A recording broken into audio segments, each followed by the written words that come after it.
Assalamualaikum warahmatullahi wabarakatuh.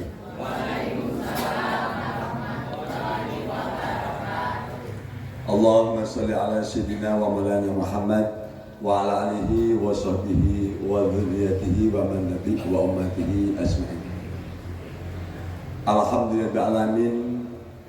Puji syukur kepada Allah SWT, Tuhan semesta alam.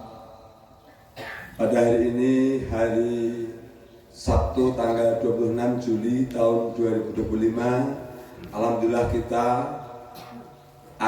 insya Allah akan melaksanakan festival sholawatan Lintang Asta dalam rangka menyambut peringatan kelahiran atau Maulid Kanjeng Nabi Muhammad SAW tahun 1447 Hijriah garis miring tahun 2025 Masehi. Alhamdulillah dengan etikat yang kuat dan niat hanya semata-mata kepada Allah SWT, insya Allah pasti setiap kegiatan positif yang kita laksanakan pasti akan selalu berhasil dan dalam rahmat Allah SWT. Hanya satu, selama niatannya benar.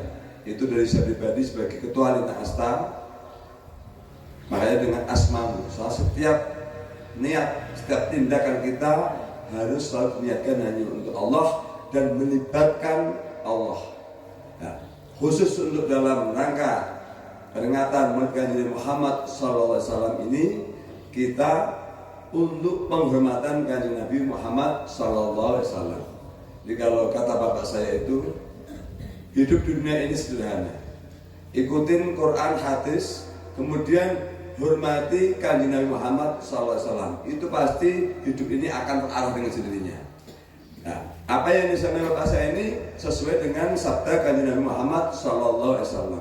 Sehingga pada saat haji wada, Kanjeng Nabi itu berwasiat dengan sabdanya, wahai sahabatku, wahai seluruh umatku, sepeninggalku nanti, jika urusan apapun di dunia ini, maka serahkanlah dengan dua perkara yang aku tegakkan. Satu adalah firman Allah SWT, yaitu Al-Quranul Karim. Yang kedua adalah sunnahku dan sunnah Khulafaur Rasyidin. Jadi sunnahnya Sayyidina Abu Bakar, Sayyidina Umar, Sayyidina Utsman, Sayyidina Ali ini pasti benar, karena itu sabda Kanjeng Nabi. Jadi dan sunnahnya para Khulafaur Rasyidin.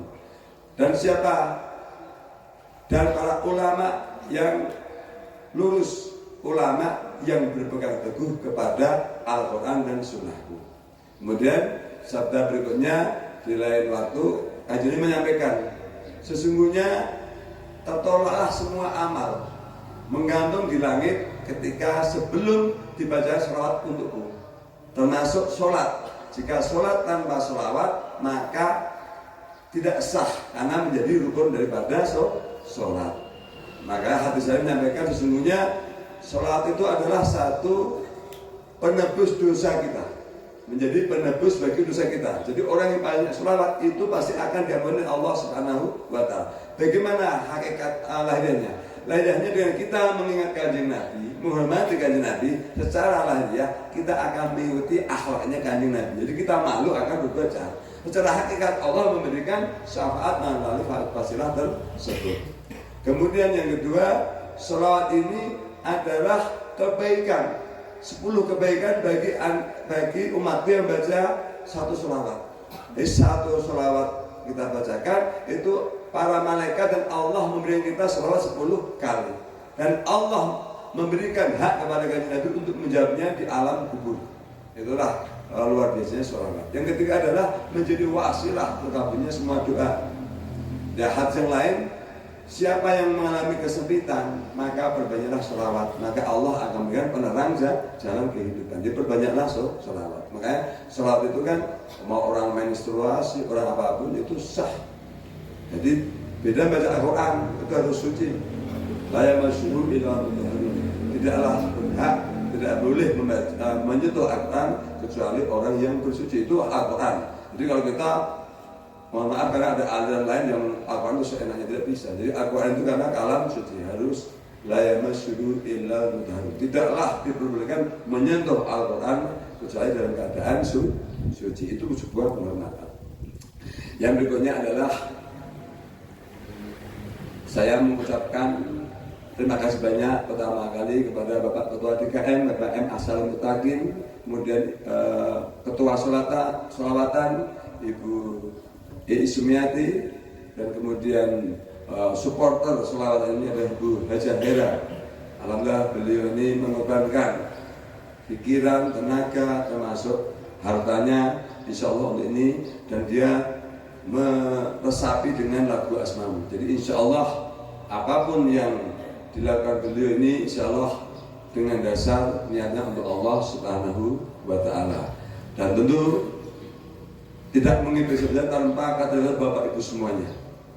Jadi saya terima kasih banyak kepada Bapak Ibu semuanya, semua anggota Asta telah dengan ketulusannya serta-merta sekuat tenaga jiwa raga untuk beristiqomah melakukan sholawatan baik di hari maupun puncak-puncak seperti ini, yaitu pada peringatan hari besar raya Islam, yaitu saat Muludan dan Isra Mi'raj Kanjeng Nabi Muhammad sallallahu alaihi wasallam.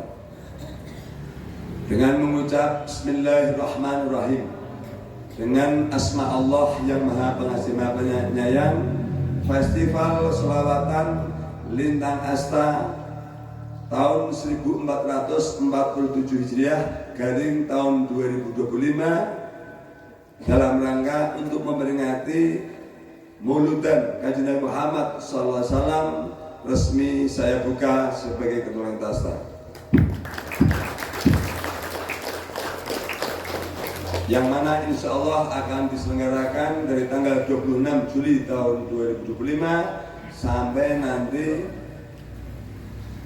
menjelang hari H puncak, yaitu tanggal 12 Maulud atau Rabiul Awal 1447 Hijriah yang insya Allah jatuh pada tanggal 6 September tahun 2025. Sebagai penyempurna, mari kita bersama-sama berdiri untuk baca sholawat Al-Mahirah sebagai pembukaan tanpa musik saja. Semoga dengan pembacaan sholawat Al-Mahirah ini kita semuanya dikaruniai oleh Allah akhlakul karimah, akhlakul azim, biarpun setitik dari sifat-sifat Kanjeng Nabi Muhammad sallallahu alaihi wasallam.